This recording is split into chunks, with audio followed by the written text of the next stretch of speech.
సత్య talks స్వాగతం. నేను CHV Satyanarayana. తెలంగాణలో బీసీ రిజర్వేషన్లకు సంబంధించిన ఆ, అది వివాదాస్పదం అయింది. అంటే కాంగ్రెస్ ప్రభుత్వం తను ఎన్నికల మేనిఫెస్టోలో ఇచ్చిన ఆ, దీని ప్రకారం 42% బీసీలకు రిజర్వేషన్ ఇవ్వాలి స్థానిక సంస్థల ఎన్నికల్లో అని చెప్పేసి అనుకుంది. ఆ మేరకు అన్ని పక్షాలు కలిసి అసెంబ్లీలో తీర్మానం చేశాయి. ఆ తీర్మానాన్ని గవర్నర్కి పంపారు. ఆ తర్వాత రాష్ట్రపతికి కూడా పంపారు. అయితే అక్కడి నుంచి ఆమోదం రాకపోవడంతో సమస్య మొదలైంది. ఇప్పుడు ఈ వ్యవహారం హైకోర్టులో సుప్రీంకోర్టు దాకా వెళ్ళింది. సుప్రీంకోర్టు హైకోర్టులను తెలుసుకోమంది. ఈ ఈ పరిణామాలన్నీ జరుగుతుండగా స్థానిక సంస్థలకి ఎన్నికల నోటిఫికేషన్ విడుదల చేశారు. అయితే దీని మీద తెలంగాణ హైకోర్టు స్టే ఇచ్చింది. అట్లాగే ఈ కేసు కూడా వాయిదా వేసింది. దీంతో ఇప్పుడు అసలు ఇప్పుడు ఎవరు దీనికి ఇదొక పొలిటికల్ ఇష్యూ కింద తయారైంది. అసలు అప్పుడు బీసీ సంఘాలేమో మండిపడుతున్నాయి. ఇప్పుడు ఇది ఒక అన్ని పక్షాలు కలిసి అసెంబ్లీలో తీర్మానం చేసినప్పుడు ఇప్పుడు ఎందుకు ఆ, అంటే ఇప్పుడు నెపం బీజేపీ మీద పెట్టాలా, బీఆర్ఎస్ మీద పెట్టాలా, లేకపోతే కాంగ్రెస్ వైఫల్యం కింద మాట్లాడాలా అనేది ఒక చర్చనీయాంశం అయింది. ఈ అంశంపై మనతో చర్చించడానికి రామకృష్ణ గారు, హైకోర్టు అడ్వకేటు, ఆయన బీసీ యాక్టివిస్ట్ కూడా. ఆయనతో మనం మాట్లాడదాం. నమస్కారం అండి రామకృష్ణ గారు. నమస్కారం సార్. నమస్కారం.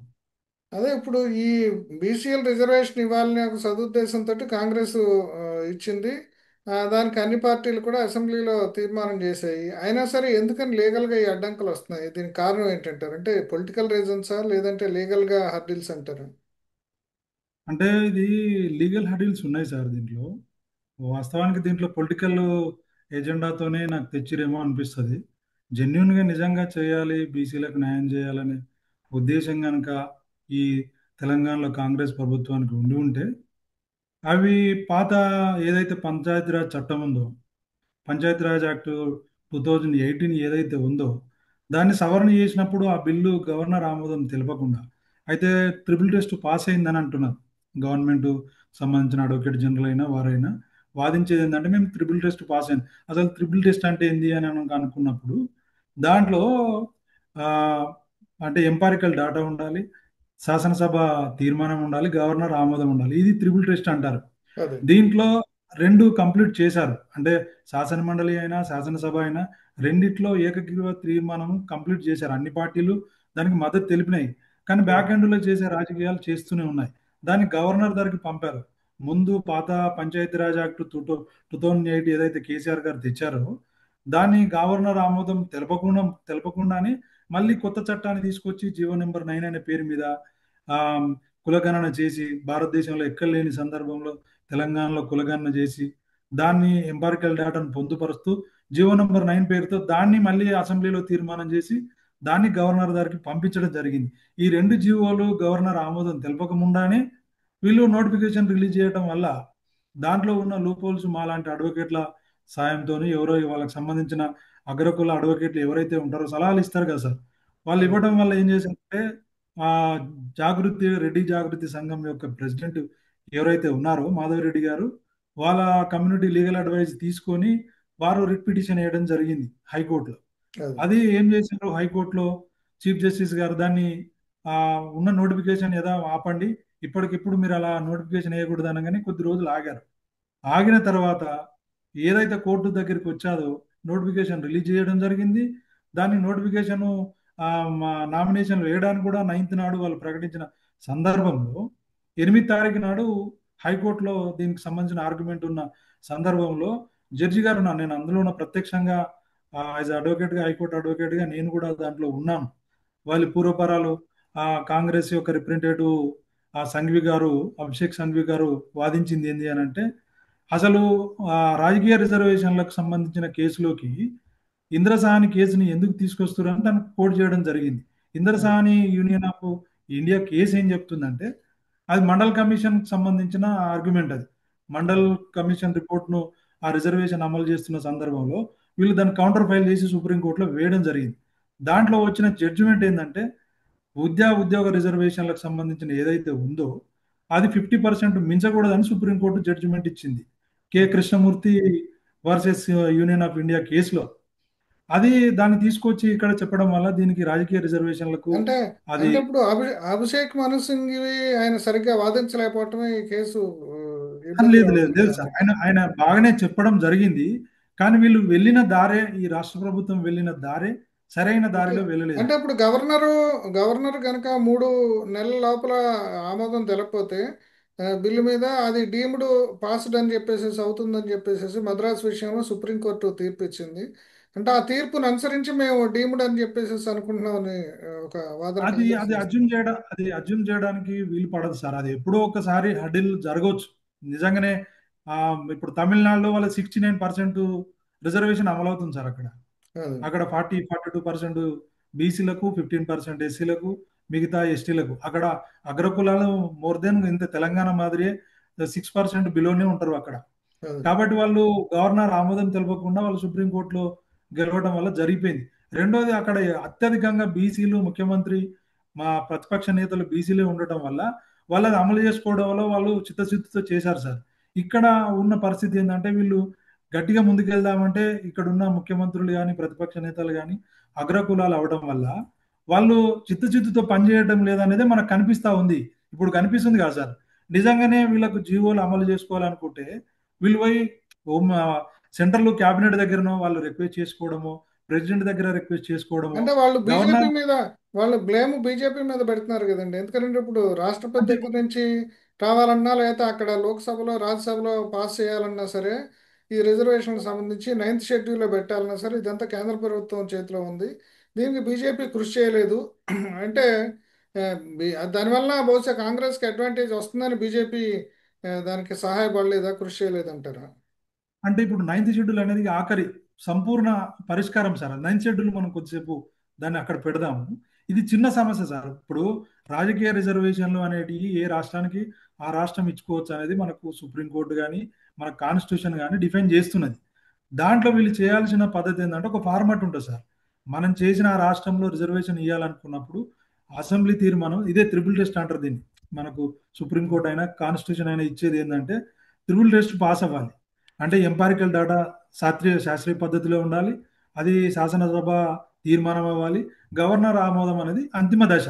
గవర్నర్ ఆమోదం అయిపోయింది అని అంటే అవి రిజర్వేషన్ అమలు అంటే ఇప్పుడు చేసుకోవచ్చు సార్. ఎంపిరికల్ డేటా మేము ఈ కుల సర్వే చేసాము, ఎంపిరికల్ డేటా కరెక్ట్గానే ఉంది, బీసీలు కూడా 57% పైనే ఉన్నారు, 50% కంటే పైన అని గవర్నమెంట్ చెప్తుంది కదండి. అంటే గవర్నమెంట్ సార్ వాళ్ళు వాళ్ళు సబ్మిషన్ చేసే టైంలోనే రెస్పాండెంట్ అడ్వకేట్లు సబ్మిషన్ చేయాలి. నేను అక్కడ అడ్వకేట్గా ఉన్నాను. మీరు ఇప్పటి వరకు త్రిబుల్ టెస్ట్ పాస్ అయ్యి అన్నారు కదా, మీరు ఎక్కడ కూడా మాకు ప్రాపర్ ఎవిడెన్స్ ఇవ్వలేదంటే మేము టుమారో ఇస్తాం సార్, మేము ప్రాపర్ డాటాతో రాలేదని వాళ్ళ అడ్వకేట్ జనరల్ వాళ్ళ రెస్పాండ్ అడ్వకేట్లు వాళ్ళు చెప్పడం జరిగింది. జీపీ అడ్వకేట్, అది గవర్నర్ ప్లీడర్ కూడా, గవర్నమెంట్ ప్లీడర్. కాబట్టి తెల్లారి ఇస్తామన్నారు. వాళ్ళు ఇవ్వకపోవడం వల్లనే ఎవరైతే పిటిషనర్ ఉన్నారో వారికి సంబంధించిన రిప్రజెంటేటివ్ అడ్వకేట్స్ వాళ్ళు స్టే కోరడం జరిగింది. దానికి జస్టిస్ గారు, అనబుల్ జస్టిస్ గారు, హైకోర్టు జస్టిస్ గారు వాళ్ళు స్టే ఇవ్వడం జరిగింది. దాంట్లో లూప్ హోల్స్ అధికంగా పోవడం వల్ల చీఫ్ జస్టిస్ గారు ఏమీ చేయలేని పరిస్థితిలో ఇప్పుడు తయారైన ఈ చట్టంలో కాన్స్టిట్యూషన్ కి ఆంటీగా వాళ్ళు జడ్జిమెంట్ ఇవ్వలేరు సార్. దాంట్లో అధికంగా అంటే లూప్ ఇప్పుడు హోల్స్ ఇప్పుడు ఏమున్నాయి. ఈ లీగల్ టీము యొక్క చేతకాంతనం అంటారా, లేదంటే అది లేదు ఈ లేదు సార్. చట్టంలో అది గవర్నమెంట్కే దీనిపైన చిత్తశుద్ధి లేదు. 100% దీన్ని కంప్లీట్ చేయాలనే చిత్తశుద్ధి కాంగ్రెస్ ప్రభుత్వానికి కానీ రేవంత్ రెడ్డి గారికి కానీ నాకు లేదని అనిపించింది. నిజంగా ఆయన చిత్తశుద్ధి ఉంటే ఆయన చేయాల్సిన పని అన్ని చేసి, వాళ్ళు సెంట్రల్ గవర్నమెంట్ చేయాల్సిన పని కూడా ఉంది. ఇందులో బీజేపీ హస్తం కూడా ఉంది. బీజేపీ కూడా అనుకుంటే ఎంతసేపు సార్, ఆయన గవర్నర్ దగ్గర పెట్టాడు. గవర్నర్ దగ్గర ఉన్న బిల్లును ఆమోదించుకోవడానికి ప్రెసిడెంట్ నుంచి వచ్చినా అయిపోతుంది. పార్లమెంటు మినిస్టర్ నుంచి, క్యాబినెట్ మినిస్టర్, సెంట్రల్ మినిస్టర్ నుంచి గవర్నర్కి వచ్చినా వాళ్ళు ఆమోదించవచ్చు. అది పెద్ద సమస్య కాదు. వాళ్ళకు అంటే కూడా అఖిల చిత్తశుద్ధి. పక్షాన్ని అఖిల పక్షాన్ని తీసుకెళ్తే మేము కూడా వచ్చేవాళ్ళని బీఆర్ఎస్ అంటుంది కదండి. అంటే బీఆర్ఎస్ పాత్ర ఏం లేదు, శూన్యం సార్. బీఆర్ఎస్ ఏముంటుంది సార్, వాళ్ళు ప్రతిపక్షం. వాళ్ళు చేసినా వద్దనలే. వాళ్ళ శాయశక్తుల ఉన్న బీఆర్ఎస్ లో ఇప్పుడు శాసనసభలో ఉన్న వాళ్ళ ఎమ్మెల్యేలు అందరూ దాని తీర్మానంలో వాళ్ళు ఓటేసిరు కదా సార్. వాళ్ళు ఏం అపోజ్ చేయలే కదా. సరే, ఇంటర్నల్ గా దానికి సంబంధించిన ఎవరైతే ఎక్స్ట్రీమ్ అగ్రకుల నాయకులు ఉన్నారో బ్యాక్ ఎండ్ లో చేసి ఉంటే చేసి ఉండొచ్చు. దాన్ని మనం ప్రాపర్ ఎవిడెన్స్ లేకుండా మనం అడ్వకేట్ గా అది మాట్లాడడం సబబం కాదు. వాళ్ళు ఏదైతే ప్రతిపక్ష పాత్ర ఉందో వాళ్ళు నేను సంపూర్ణంగా పోషించారని నేను అనుకుంటున్నాను. అంటే ఇప్పుడు ఒక దీంట్లో మాట చెప్తున్నారండి, అంతా కరెక్ట్ గానే ఉంది. ఆ రిజర్వేషన్ ఇవ్వగానే ఆర్ కృష్ణయ్య బీసీ లీడరు, మొత్తం అందరికి కూడా ఒక గౌరవం, రెస్పెక్టబుల్ లీడరు, ఆయన బీజేపీలో ఉన్నాడు, ఆయన కూడా పోయి ముఖ్యమంత్రిని అభినందించాడు అని చెప్పేసి చెప్తున్నారు. ఇప్పుడు మళ్ళీ ఆయన విమర్శిస్తాం ఏంటి అనేది ఒక మాట వచ్చింది. అంటే సార్ ఇది చట్టం మీద పూర్తి నేను అంటే ఎవరిని నిందించదలుచుకోలే కానీ చట్టం మీద ఈ శాసనాల మీద సంపూర్ణ అవగాహన లేకుండానే మీడియా ముందుకి రచ్చి మాట్లాడి ఈ బీసీ సమాజాన్ని తప్పుదారి పట్టించడము మంచిది కాదు. ఈ పెద్దలకు నేను రిక్వెస్ట్ చేస్తా ఉన్నా. నిజంగా అందులో ఉన్న లూప్ హోల్స్, అగ్రకులాల కుట్ర రాజకీయాలు అర్థం కాకుండా ఊరికే వచ్చి మీడియా ముందు మాట్లాడి అన్ని బాగున్నాయంటే ఇది విద్యావంతులు మేధావులు బీసీ సమాజంలో లేకపోతే బహుజన ఇంటలెక్చువల్స్ కూడా నవ్వుకుంటారు. దీంట్లో మనకు కొట్టొచ్చినట్టు కనిపిస్తున్న సమస్యలను వదిలేసి మనము చట్టం అమలు అయితే లేదు అని అంటే జడ్జి ఆనబుల్ చీఫ్ జస్టిస్ అనడం కానీ మిగతా వాళ్ళు అనడం కానీ ఇది ఉత్తమం కాదని నా ఉద్దేశం. ఇది ఏమున్నా ఇది అమలు కావాలన్నా అమలు కావద్దనుకున్నా కేంద్ర రాష్ట్ర ప్రభుత్వాల యొక్క చిత్తశుద్ధి లేకుండా ఇది అమలు కాదు కాదు కాదు. ఇక అంతిమంగా మనం ఎంత చూసినా దీంట్లో ముద్దాయిలుగా మనం 100% చూడాల్సింది ఈ రాష్ట్ర ప్రభుత్వము కేంద్ర ప్రభుత్వము బీసీలకు తెలంగాణ సమాజానికి 42% రిజర్వేషన్ ఇచ్చి ఇక్కడ యువ నాయకత్వాన్ని పోషించడానికి యువ నాయకత్వాన్ని వాళ్ళకు నిర్మించుకోవడానికి అవకాశం ఇవ్వడంలో గొడ్డలు పెట్టు లాంటి రాజకీయ కుట్ర చేస్తున్నది బీజేపీ కాంగ్రెస్ సెంట్రల్ స్టేట్ గవర్నమెంట్లు మాత్రమే. అంటే ఇప్పుడు స్థానిక సంస్థల ఎన్నికలు ఇంకా వాయిదా పడినట్టేనంటారా? ఇంకెప్పట్లో జరిగే అవకాశం లేదా, లేదా స్థానిక సంస్థల ఎన్నికలు జరుగుతాయి అంటారా? జరుగుతాయి సార్. అంటే నా అంచనా ప్రకారం ఇంకొక 2 months వెళ్ళిపోయేటట్టు ఉంది నాకు అనిపిస్తుంది. ఉమ్, అంటే వాళ్ళ రాజకీయాలలో ఇప్పుడు ఏదైతే జూబ్లీ సెలక్షన్ ఉందో అది కంప్లీట్ అయ్యాక మ్, నాకు తెలిసి లోకల్ ఎలక్షన్ పోతారేమో అని అనిపిస్తుంది. అంటే ఓకే. ఇప్పటికిప్పుడు వాళ్ళు ఎలక్షన్లకు వెళ్ళాలి అని వాళ్ళకి నిజంగానే ఉంటే కంప్లీట్ వాళ్ళు గవర్నర్ మీద ఒత్తిడి తీసుకొచ్చి పాతది ఏదైతే పంచాయతీరాజ్ యాక్ట్ 2018 ఉందో దాని అమెండ్మెంట్ ను వాళ్ళు వాళ్ళు అప్రూవల్ తెచ్చుకుంటారు. ఆ గవర్నర్ ఆమోదం.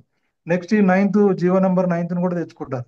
ఇప్పుడు పాత చట్టం ఏముంది సార్, అది అయితే అది ఎందుకు ఆగుతుందని అంటే పాత పంచాయతీరాజ్ యాక్టు దాంట్లో సెక్షన్ 285 క్లాజ్ ఏ ఏదైతే ఉందో అదేం డిఫైన్ చేస్తుందంటే 50% రిజర్వేషన్లు ఎస్సీ ఎస్టీ బీసీలు అయ్యి మించరాదు అని వాళ్ళు ఏదైతే supreme court judgement Krishnamurthy versus union of India ఏదైతే కేసు ఉందో దాన్ని కోట్ చేస్తూ వాళ్ళు దాన్ని కేసు లాగా తీసుకొని పంచాయతీరాజ్ చట్టం వాళ్ళు చేసుకున్నారు.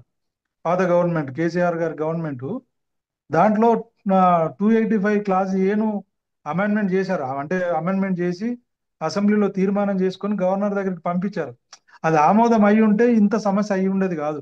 అది అదే. ఆమోదం కాకుండానే మళ్ళీ వీళ్ళు హడావిడిలో మళ్ళీ జీవో నెంబర్ 9 తీసుకొచ్చి వాళ్ళు దీని ఏదైతే 42% రిజర్వేషన్ ఏదైతే వాళ్ళ కామారెడ్డి డిక్లరేషన్ ఉందో దాన్ని అమలు చేసుకోవాలని హడావిడిలో బీసీల యొక్క మెప్పు పొందాలనే ఆతృతలో ఉన్నాడు తప్ప దాన్ని ఎట్లా శాస్త్రీయ పద్ధతిలో దాన్ని మనం అమలు చేసుకోవాలి, దాని లీగల్ మరి టర్మ్స్ ఏమున్నాయి, దానికి లూప్ హోల్స్ ఏమున్నాయి అనేది వాళ్ళు అంచనా అంటే ప్రభుత్వం వేయకుండా ప్రభుత్వం తొందరపాటుతనం వల్ల అంటారా, లేదంటే గవర్నర్ ఆమోదం తెలపకపోవడం తొందరపాటు వల్ల అంటారా? 100%. అంటే తొందరపాటు ఉందని మనం ఎంత నమ్ముతున్నామో ఈ అగ్రకుల రాజకీయాల కుట్రలు కూడా మనం అంతే అర్థం చేసుకోవాలనేది నాకున్న అంచనా అనుకుంటున్నాను సార్. ఎందుకంటే ఇప్పుడు ఎంతో నెట్వర్క్ ఉన్న ఎంత ఇంటలెక్చువల్స్ ఉంటారు ప్రభుత్వం దగ్గర సలహాదారులు, ఇవన్నీ వాళ్ళకి తెలియని నేను అనుకోను. ఎందుకంటే మేమే అంచనా వేయగలుగుతున్నప్పుడు అంత ఎక్స్పర్ట్స్ తన చుట్టూ ఉన్నప్పుడు ఇలాంటి లూప్ హోల్స్ చెప్పారని నేను అనుకోను. చట్టం ఏదైతే జీవో నెంబరు కొత్త చట్టం పంచాయతీరాజ్ యాక్ట్ 2025 చేశారో వాళ్ళు కూడా చెప్పి ఉంటారు కదా సార్. వాళ్ళకి తెలియకుండా అయితే ఇది ఉండదు కదా. మరి మనం చేస్తున్నాం జీవో నెంబర్ 9 చేస్తున్నాము. మరి అందులో ఏదైతే పంచాయతీరాజ్ యాక్ట్ 2008 ఉందో దానిలో సెక్షన్ 285 క్లాజ్ ఏను మనం అమెండ్మెంట్ గవర్నర్ ఆమోదం తెలపకుండా మనం ముందుకెళ్తే మరి వాళ్ళు కోర్టులో కేసు వేస్తే ఇది వీగిపోతుంది, మరి అక్కడే తిరస్కరించబడుతుంది అనేది వీళ్ళకు అంచనా ఉండకుండా వెళ్ళరని నేను అనుకోను. కానీ ఓకే. వీళ్ళు ఇవన్నీ రాజకీయ కోణంలోనే బీసీల మెప్పు పొందాలి, దానికి తోడు మా అగ్ర కులాల మెప్పు పొందాలనే ఉద్దేశంలో ఇది ఒక రాజకీయ క్రీడగానే వీళ్ళు భావిస్తురేమని నేను అనుకుంటున్నాను సార్.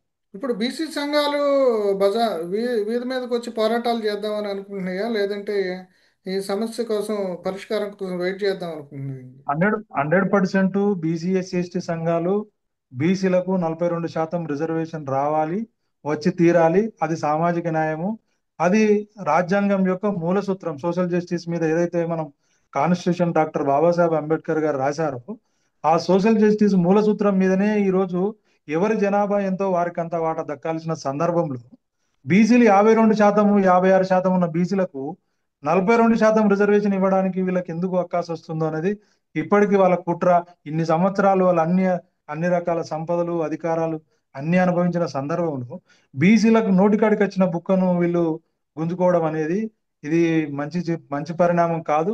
ఇది అంటే రాబోయే రోజులలో సార్ ఇది తెలంగాణ మాదిరి ఉద్యమంగా మారితే మాత్రం అగ్రకులాలు ఎవరైతే ఇప్పుడు రెడ్డి జాగృతి సంఘం పనిచేస్తున్నారో, వాళ్ళ వెనకాల పనిచేస్తున్న నాయకులు ఉన్నారో రోడ్ల మీదకి వచ్చి మళ్ళీ ఉద్యమాలు చేసే పరిస్థితికి వాళ్ళ రాజకీయ భవిష్యత్తును బొందబెట్టే రోజులు దగ్గరలోనే ఉన్నాయని నేను అనుకుంటున్నాను.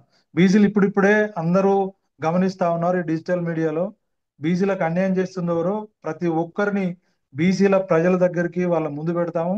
రాబోయే రోజులలో వాళ్ళ రాజకీయ భవిష్యత్తుకు గోరి కట్టే అవకాశం కూడా బీసీ సమాజమే తీసుకుంటుందని అయితే నేను అంటే నమ్ముతున్నాను. బీసీ కులాల మధ్యలో బీసీ కులాల్లో ఎంబీసీలు, మామూలుగా బీసీలో కూడా కొంచెం ఫార్వర్డ్ బీసీలు వీళ్ళకి మధ్య ఐక్యత లేకపోవటం వల్ల కూడా ఈ ఈ ఉద్యమం కానీ ఇది బలహీనపడింది అంటారు. అంటే అది ఉంది సార్, దాన్ని నేను కొట్టిపారేయట్లేదు. బీసీలలో వితిన్ ద బీసీలలో కూడా వార్డు మెంబర్ కాని కులాలు ఉన్నాయి. వారికి అవకాశాలు దక్కాల్సిందే. అది రాజ్యాంగ పద్ధతిలో వారికి కేటాయించాల్సిన సీట్లు వాళ్ళే పోటీ చేసి వాళ్ళకి రావాల్సిన ఫలాలు వాళ్ళే అనుభవించే అవసరం అయితే ఉన్నది సార్. కాబట్టి దాన్ని మనము తప్పుపట్టట్లేదు. అంటే ఫైనల్గా అసలు ఇప్పుడు ఈ సమస్య ఎట్లా పరిష్కారం అయింది? రిజర్వేషన్లు వస్తాయా? లేదంటే ఇప్పుడు ఈ కోర్టు తీర్పు దీనికి అడ్డంకి అవుతుందా? ఇది ఈ ఇష్యూ ఎంతకాలం ఇంకా కొనసాగుతుంది అంటారు? దీనికి అంతిమ పరిష్కారం ఏంటి? ఫైనల్గా కంక్లూడ్ చేయండి. అంటే 100% నేను ఒక హైకోర్టు అడ్వకేట్ గా నాకున్న అంచనా ప్రకారం ఇది కోర్టులో వీగిపోతుంది సార్, కోర్టులో ఉండదు. ఇది బీసీలకు అనుగుణంగా జడ్జిమెంట్ అయితే రాదు, 100% రాదు. దాంట్లో ఉన్న లూపోల్స్ ప్రకారం నేనేమంటానంటే నిజంగానే రేవంత్ రెడ్డి గారికి చిత్తశుద్ధి ఉంటే, ఇక్కడున్న బీజేపీ ఎంపీలకు బీజేపీ పార్టీకి చిత్తశుద్ధి ఉంటే 42% రిజర్వేషన్ ఇక్కడ ఇవ్వాలని అనుకుంటే మేమేమంటున్నాం సార్, ఈ ఏదో ఈ గవర్నర్ ఆమోదంతోనో ఈ అత్యవసర రిజర్వేషన్లు ఇవ్వడం కంటే దీన్ని శాశ్వత పరిష్కారంగా 9th షెడ్యూల్లో చేర్చి దేశం మొత్తం కులగణన చేసి ఏదైతే 340 ఆర్టికల్ ఉందో, రిజర్వేషన్ కి సంబంధించింది 341D ఉందో, వీటిని సవరిస్తూ పార్లమెంటు తీర్మానం చేసుకొని రాష్ట్రపతి ఆమోదం తెలుసుకొని 9th షెడ్యూల్లో పెడితే ఏ రాష్ట్రంలో సమస్య ఉండదు సార్. ఏ రాష్ట్రంలో అయినా ఇదే సమస్య ఎదురవుతుంది సార్. ఏదో ఒక మనకు తమిళనాడులో బీసీ ముఖ్యమంత్రి ఉంది కాబట్టి వాళ్ళు బీసీ పార్టీలు ప్రధాన పాత్ర పోషిస్తున్నాయి కాబట్టి వాళ్ళు కేంద్ర ప్రభుత్వం ఎవరున్నా ఒత్తిడి తెచ్చి తీసుకోగలిగారు. అప్పుడున్న కాంగ్రెస్ గవర్నమెంట్ ఇయ్యక తప్పని పరిస్థితులలో ఇచ్చింది. కానీ ఇప్పుడున్న బీజేపీ బీసీల మీద అసలు చిత్తశుద్ధి లేదు, వాళ్ళకి ఇప్పుడు లేదు, ఎప్పుడు ఉండదు. కాబట్టి నేను ఏమంటున్నా సార్, ఇప్పటికిప్పుడు పరిష్కారం 42% లోకల్ బాడీస్ రిజర్వేషన్ కావాలి అని అంటే ఖచ్చితంగా ఏదైతే పాత పంచాయతీరాజ్ చట్టం ఉందో దాన్ని ఫస్ట్ ఆమోదం తెలుపుకొని సెక్షన్ 285 క్లాజ్ ఏను అమెండ్మెంట్ ను ఆమోదం తెలుపుకొని నెక్స్ట్ జీవో నెంబర్ 9 కూడా గవర్నర్ ఆమోదం తెలుపుకున్న దాన్ని మనం ఏదైతే కోర్టుకు సబ్మిషన్ చేస్తామో కోర్టు ఈ 42% రిజర్వేషన్ క్లీన్ చిట్ ఇస్తుంది. ఇది ఒక పద్ధతి. లేదు శాస్త్ర పరిష్కారం అంటే మనము పార్లమెంట్ పంతాలో చేసుకొని రాష్ట్రపతి ఆమోదం తెలుపుకొని 9th షెడ్యూల్లో పెట్టడం. ఈ మార్గం చేయకుండా బీసీలకు ఒకవైపు ఆ అగ్రకుల రెడ్లకు జాగృతికి వాళ్ళకు ఈ అగ్రకుల పార్టీలు సపోర్ట్ చేస్తూ ఆ ప్రజాక్షేత్రంలో వీళ్ళిద్దరు కొట్టుకొని రక్తపాతాలు వారి లా అండ్ ఆర్డర్ దెబ్బతిని వీళ్ళు అన్ని మర్చిపోయి వీళ్ళు తన్నుకుంటే ఈ రాజకీయ కిట్టలో వీళ్ళు మంచి రాజకీయాలు చేసుకుందామనే ఉద్దేశంలోనే ఉండి ఓకే ఉంటుందని నేను ఓకేనండి. అనుకుంటున్నాను. ఓకే అండి. థ్యాంక్ యూ అండి. Thank you. Thank you. Thank you sir.